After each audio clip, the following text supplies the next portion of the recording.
మనం everyday trading చేస్తాం. కానీ మనం ఈరోజు ట్రేడింగ్ చేస్తున్నాం. దీంట్లో ఈరోజు మనకి ప్రాఫిట్ వస్తుందా? రాదా? అనేది మనకి ఒక రోజు ముందే డిసైడ్ అయ్యి ఉంటుంది. లేదా మార్కెట్ స్టార్ట్ అయ్యే 1 హవర్ ముందే మనకి డిసైడ్ అయ్యి ఉంటుంది. అది ఎలాగంటే ఇప్పుడు నేను మీకు చెప్తాను. నేనైతే ఒక 3 స్టెప్స్ చెప్తాను. ఇవి మీరు ఆల్రెడీ ఫాలో అవుతున్నారా? లేదా ఇవి అసలు మీకు తెలుసా? తెలుసుంటే మీరు ఒకసారి గమనించండి. సో, ఫస్ట్ స్టెప్ వచ్చేసి అసలు మీరు ఏం ఎక్స్‌పెక్ట్ చేస్తున్నారు మార్కెట్ నుంచి? ఎంత అని ఎక్స్‌పెక్ట్ చేస్తున్నారు?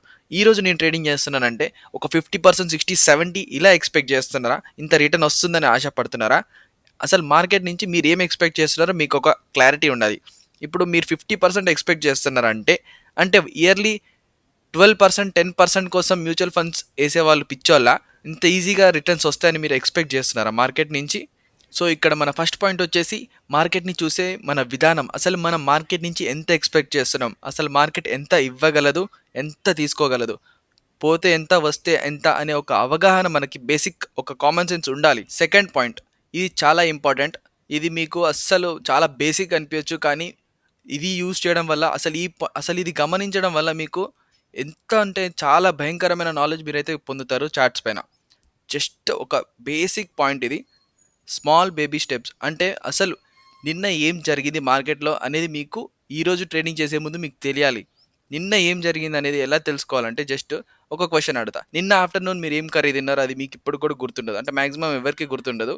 కొంతమందికి గుర్తుండొచ్చు మహామేధావులైంటే. So, everyday moment just check చేయండి అంతే. ఇట్లయింది, అట్లయింది అని అంత ఎక్కువ డీప్‌గా ఆలోచించాల్సిన అవసరం లేదండి. జస్ట్ మనం చెక్ చేయాలి. ఎలా అంటే సింపుల్‌గా ఒక 2 హాఫ్స్ లాగా తీసుకోండి. ఫస్ట్ హాఫ్‌లో ఏమైంది? ఫస్ట్ హాఫ్‌లో ఏమైంది చెక్ చేద్దాం. 25,400 దగ్గర అయితే మార్కెట్ ఓపెన్ అయింది. ఆ తర్వాత మధ్యాహ్నం ఒక హాఫ్ 12:00 వరకి ఒక 100 పాయింట్స్ కిందికొచ్చింది.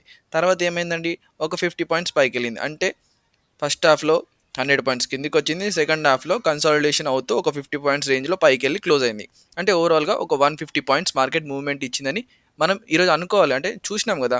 నిన్న ఏం జరిగిందో మనకు తెలిసింది ఇప్పుడు. ఓకే. నిన్న 150 పాయింట్లు పైనుంచి ఒక 100 కింద నుంచి ఒక 50 ఎళ్ళిందా అని మనకు ఒక ఎక్స్‌పెక్టేషన్ అయితే ఉంటుంది. నిన్న 150 ఓకే. ఇలా మనం అర్థం చేసుకోవాలి చార్ట్‌ని. ఇలాంటి బేసిక్ స్టెప్స్ అయితే మనం ఫాలో అయితే మనకి చార్ట్ ప్యాటర్న్స్ అనేవి గుర్తుంటాయి. ఓకే. పైనుంచి కిందకి, కింది నుంచి పైకి ఇక్కడ ఎక్కడ ఆగుతుంది? ఎక్కడ కదులుతుంది? ఎన్ని పాయింట్స్ మూవ్‌మెంట్ ఇచ్చింది? అని ఒక మనకి ఆ ప్యాటర్న్స్ గుర్తుండాలి. సో, ఇలా మీరు అబ్జర్వ్ చేస్తుంటే ప్యాటర్న్స్ మెల్లమెల్లగా మీరు ఆ ప్యాటర్న్స్‌కి అలవాటవుతారు. సో, నెక్స్ట్ మన థర్డ్ పాయింట్ వచ్చేసి 3 డేస్ బిహేవియర్. ఒకసారి 3 డేస్ బిహేవియర్ ఒకసారి చెక్ చేయాలి. అంటే 3 డేస్ ఎలా ఉంది మార్కెట్ లాస్ట్ 3 డేస్? కొంచెం వాలటైల్‌గా ఉందా? ఫస్ట్ 2 డేస్ ట్రెండింగ్‌గా ఉంది. థర్డ్ డే సైడ్‌వేస్ ఉందా? లేకపోతే ఫస్ట్ 2 డేస్ ట్రెండీగా ఉండి లేకపోతే థర్డ్ డే వాలటైల్ అట్లా 2 డేస్ సైడ్‌వేస్ ఇట్లా ఆ 3 డేస్‌లో మార్కెట్ ఎలా బిహేవ్ చేసింది? ఇప్పుడు ఇక్కడ 17కి వచ్చేసి కొంచెం కన్సాలిడేట్ అంటే ఒక సైడ్‌వేస్ లాగానే ఉంది. తర్వాత ఏమైంది? కొద్దిగా కిందికొచ్చి మళ్ళీ పైకెళ్ళింది. అంటే ఒక టైప్ ఆఫ్ వాలటైల్ అనమాట. కిందికొచ్చి పైకెళ్ళినట్టు. సో, నెక్స్ట్ వచ్చేసి కొంచెం ఫస్ట్ హాఫ్ మొత్తం ట్రెండీగా ఉంది. తర్వాత కన్సాలిడేషన్. సో, మనకొక ప్యాటర్న్ గుర్తుంటది. అరే! 2 డేస్ నుంచి సైడ్‌వేస్ ఉంది. ఈరోజు కొంచెం మూవ్‌మెంట్ ఇచ్చింది. ఓకే. ఇక్కడ రౌండ్ నంబర్ దగ్గరుంది. ఇక్కడి నుంచి బ్రేక్‌ఔట్ ఇచ్చే ఛాన్స్ ఉందో లేదో అట్లా ఫస్ట్ మనకు ఆ ప్యాటర్న్ అర్థం కావాలి. 3 డేస్ ఎలా ఉంది? ఈరోజు ఎలా ఉంది? నిన్న ఎలా బిహేవ్ చేసింది? సింపుల్ ఇది. జస్ట్ ఇట్లా చూసుకోండి అంతే. ఇలాంటివి చూసుకోవడం వల్ల ఏమైతదంటే మనకి ఫస్ట్ ఒక మార్కెట్‌ని చూసే విధానం మారిపోతది మనకి. అట్లా చూడడం వల్ల ఎక్స్‌పెక్టేషన్స్ గూడా మనం ఇక్కడ పెట్టుకోవచ్చు. ఓకే. ఇన్ని డేస్ ఇంత మూవ్‌మెంట్ ఇచ్చింది. ఈరోజు మూవ్‌మెంట్ ఇచ్చిద్దా లేదా అనే ఒక రైట్ వేలో మనం వెళ్ళడానికి ఛాన్సెస్ ఎక్కువ పెరుగుతాయన్నమాట. ఎప్పుడు గూడా పిచ్చోల్లాగా వేరే వాళ్ళ కాల్స్ కోసం, టిప్స్ కోసం వెయిట్ చేస్తా ఉంటే రేపు వాళ్ళు లేని రోజుల్లో మీకు హెల్ప్ చేసేవాళ్ళు ఎవ్వరుండరు. సో, మీరు మార్కెట్‌ని అర్థం చేసుకోండి. ఆ మూవ్‌మెంట్స్ ఎలా జరుగుతున్నాయి? ఎంత మూవ్‌మెంట్ వచ్చింది? ఇవి చేసుకోవడం వల్ల మీకు డైలీ మీకే బెనిఫిట్ అనమాట. ఈజీగా మీరు అర్థం చేసుకోవచ్చు. ఎక్కడెక్కడ కన్సాలిడేషన్ అవుతుంది? ఎక్కడెక్కడ మూవ్‌మెంట్ ఇస్తుంది? ఎంత మూవ్‌మెంట్ ఇవ్వగలుగుతుంది?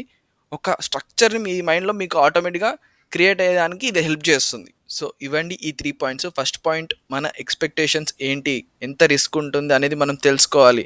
అంతేగాని అత్యాశకి, దురాశకి పోయి గ్యామ్లింగ్‌కి పోతే మాత్రం మొత్తం ఊడ్చుకొని పోతుందండి క్యాపిటలు. దయచేసి రిస్క్ తీసుకునే ముందు ఆలోచించండి. సెకండ్ పాయింట్, ఒక డేలో ఏం జరిగిందో సింపుల్‌గా గుర్తుపెట్టుకోవడానికి ట్రై చేయండి. ఎన్ని పాయింట్స్ మూవ్ అయింది. థర్డ్ పాయింట్, 3 డేస్‌లో ఏం జరిగింది. Sideways, volatile, range or trendy ఈ ప్యాటర్న్స్ గుర్తుపెట్టుకోవడానికి ట్రై చేయండి. సో, మీకు ఈరోజు ఏం జరగొచ్చు అనే ఒక ఎక్స్‌పెక్టేషన్ క్రియేట్ అయితుంది. ఈసారి ఇంకా మంచి టాపిక్‌తో అయితే నేను మీ ముందుకొస్తాను. థాంక్ యూ అండి. జై హింద్.